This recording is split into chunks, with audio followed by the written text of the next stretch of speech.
Mais l'entrée, tu vois, après, elle se déplace de Non, mais attends, de ça à peu près, tu vois.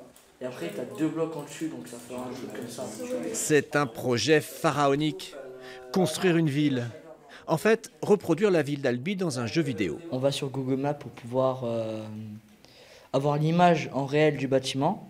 Et après, on réfléchit comment on va le construire, avec quel matériau, quel bloc et tout ça.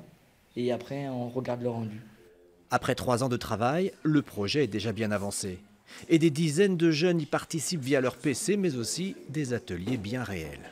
En fait, construire sa ville, c'est un peu en devenir citoyen. Et du coup, en construisant Albicraft, on devient citoyen de sa ville à travers le jeu, à travers un petit peu tout ce qui tourne autour du jeu, en allant prendre des photos, en se renseignant, en regardant un petit peu sa ville autrement.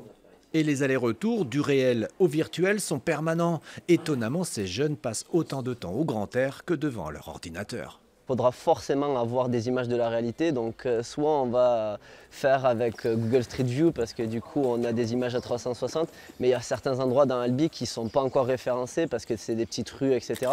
Et donc forcément on est obligé en fait de prendre l'appareil, d'aller faire des photos. Au final, c'est le monde entier qui pourra profiter de leur travail.